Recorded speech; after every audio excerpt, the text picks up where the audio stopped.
South African men are in a precarious position right now.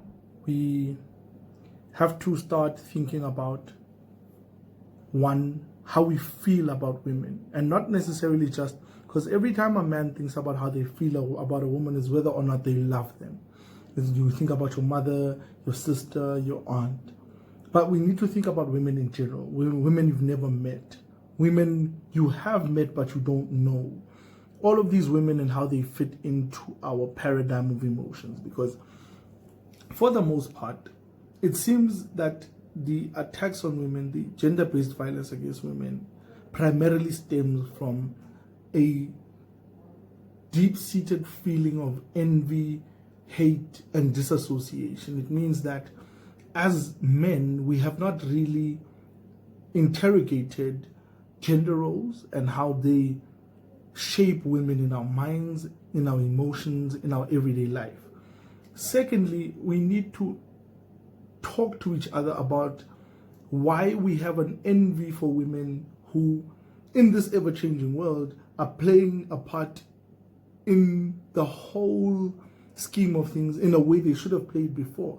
So they are now taking up their rightful positions. But we need to ask ourselves as men, why do we then put up stereotypes of women who have made it, who have succeeded, who have nice cars, who have nice houses? Why do we assume that a woman who has a nice car has slept with somebody to be in that car? We must start to interrogate these questions. We must interrogate questions of how men, and especially South African men, feel about women outside of the love dynamic. Because I think for the most part, we've been trapped in the part of thinking that men need to love women. What about the women that aren't emotionally connected to you? What about the women you don't know? What about the woman who passes you on the street, right? We should start thinking about those things, because I think men have not thought about those things, have not come to terms with those emotions, and they manifest themselves in a very bad way. But also, the time of thinking about the nature of the violence we enact on women, we must move away from that and start to have honest conversations as men. And I think those are some of the things that we don't do as men. We don't come together and ask each other, like, what exactly do you feel? Why do you feel that there's a need for you to hit somebody for them to react? Why does it feel as a man that you ignore a no from a woman, yet you know what it means to ignore that no? Because the time of ignorance has passed, right? Ignorance has always been the greatest part of the denialism against gender-based violence. The fact that I didn't know, I didn't know consent could be taken away. I didn't know that rape could happen in a marriage. I didn't know. So the excuse of I didn't know is gone by now. In 2020, you should not be oblivious to the fact that certain things are violence, that certain advances that are unwelcomed are violence, and that women feel prosecuted and at times hunted by men. And so it means that ignorance is not an excuse anymore. And on another level, we must accept that there is an inherent evil that goes with the gender-based violence that women face on a daily basis. We must agree with ourselves that there are people who are just here to see the world burn, who are not in it for the emotions of it or anything else, but they're there for the evil. But we must now also understand what leads to those things, and also why men ignore knowledge, because the knowledge is there. And I think in order to do that, we must have very, very honest conversations. And some of the conversations must be led by women as well. Conversations about consent, conversations about advances in social settings, conversations about alcoholism in advances and drugs in advances to sexuality and sex. I think all of those things are important, but the most important part is that we all vehemently oppose gender-based violence. We must stop the killings and maimings of women. It cannot be that in this day and age, people still rape and claim it is a bad thing. We often look for solutions outside of ourselves. We look for our principals, our leaders, our political leaders, our police, our families to have some sense of authority that would impose a morality on us. But when we're being honest, at the end of the day, what we need is an introspection, is a moral compass, and to see where your moral compass is, where your north is morally. Because at the end of the day, these crimes aren't committed solely by society, but they're committed by us as well. Hi everyone, my name is Lucy Mafokolo and I'm a student at the Central University of Technology Welcome campus. First of all, I'd like to thank the Wellness Center team for allowing me to be part of the conversation as the conversation actually surrounding GBV femicide. As a survivor, I think it's important for us not to have a conversation about the sort of traumatic experiences that people have gone through as a result thereof, or the pain that it has caused. Because I think for people, as much as for me it's been like a healing process, I think that we will have like a good number of people who speak towards that. But I think for me, because I've come to a point where I am okay with what has happened, that as an individual I need to bring a different narrative and a different perspective to this conversation. And I think in my instance it is mostly towards the notion of accountability and holding individuals accountable, individuals who are directly affected by it accountable.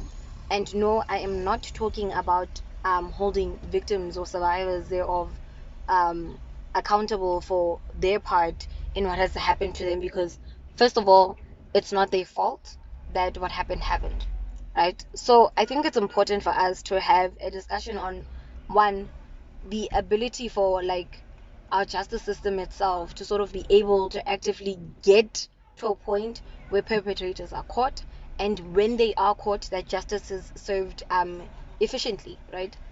Because more often than not we have situations like where there's a man who raped a 6-month-old baby, and this person is out of jail within the next 3 months, right? We think that it speaks grossly on like how seriously, one, the justice system itself takes the lives of individuals who are affected by GBVF and femicide. Also, amongst those things, child abuse and child neglect and anything along those lines, right? I think it's important for us as members of society to sort of want to have like tangible change, valuable change. And the only way we are to do that, and the only way to genuinely have that, is in the event where we have to like actively hold people accountable. And when I talk about people, I'm not just talking about the perpetrators. Perpetrators, yes, are fundamentally important to be held accountable, but also we need to not only shy away from the conversation where enablers are equally as problematic and equally as toxic towards breeding this sort of environment that allows for such behavior to exist, right? I think those individuals, and I'm not speaking of those individuals solely as men, but also as women who allow people to constantly remain in abusive relationships or want to justify abusive behavior, right? You think that that is problematic, and that is something that we need to deal with as members of society, because not only do we have specific individuals, but our society tends to want to blame the victim and shame the victim for what has happened to them, when there was nothing necessarily wrong that they did to deserve that. We don't think anyone deserves any form of abuse or any form of violence against them, right? And I think that's something that we need to be turning towards. That's a sort of narrative that we need to be heading towards, where we can have like tangible and valuable change to these sorts of discussions, because it doesn't help to talk about things constantly rehashing how painful it's been of an experience to someone, how painful of an experience it's been to their friends and to their families, right?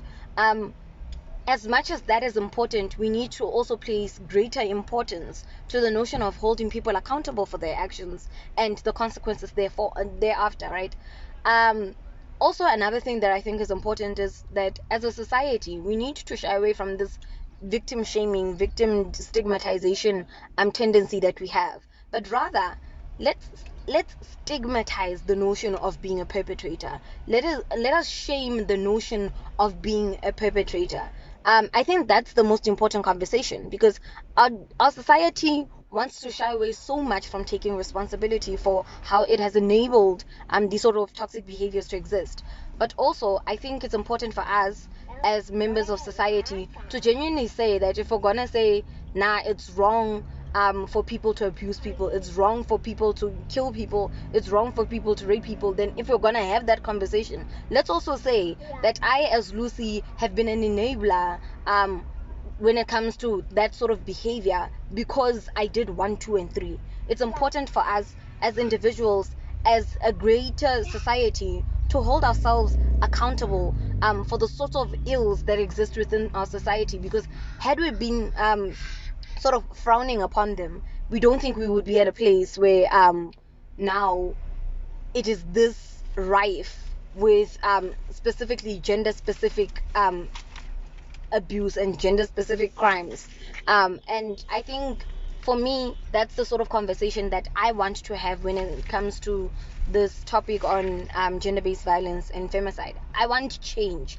And when I say I want change, I don't just want change from one specific individual. I want change from my society, from the community that I live within. I must feel safe in my own community. I must know that when I've been done wrong, that I can speak out in public and tell someone that something has been done to me that was not okay. And instead of being shamed as an individual that experienced it, I would be comfortable enough knowing that my community is going to stand with me. My society is going to stand with me and is going to frown upon the individual that did that sort of undesirable and violent behavior.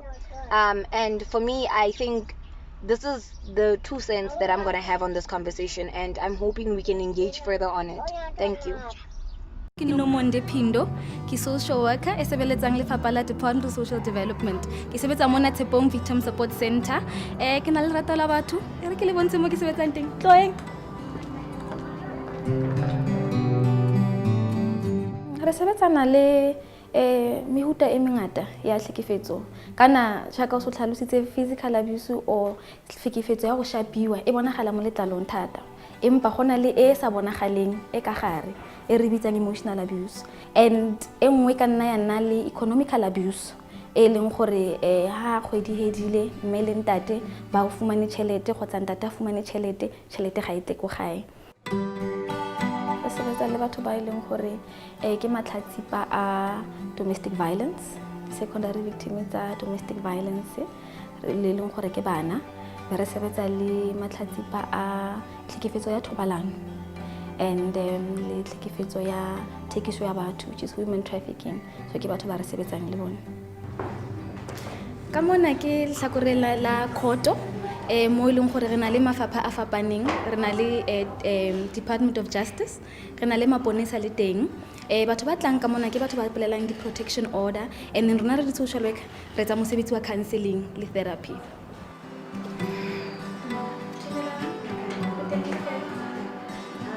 Hona nung the teenagers di heta mathateng a mantsi. One of the other things ke bullying.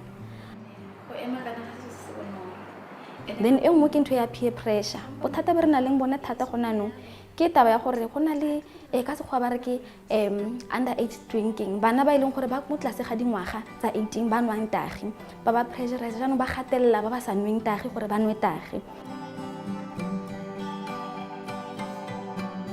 E botlhokwa thata gonne batho ba batlang mo ke batho ba ileng gore ba tlhakatlhakane maikutlong, maphelo a bone a tlhakatlhakane thata, ene ha o tla mo o robegile moyeng go batlega gore o tshwariwe ka seriti. o hiwe tlhompho, o hiwe so se leng gore wa utlwa gore o amoselegile and o tlo go thusiwa, and le gore o hiwe tshepo. So tsela e leng gore o amogela batho ka yona ha ba tle ba tlo go batla thuso e botlhokwa thata. Ha client e tla e bontsha progress eo, la ka ba progress e nyane mo go nna e ntira gore ke itumele thata gore ke dira phapang mo bophelong ba batho. Ke lebogile thata le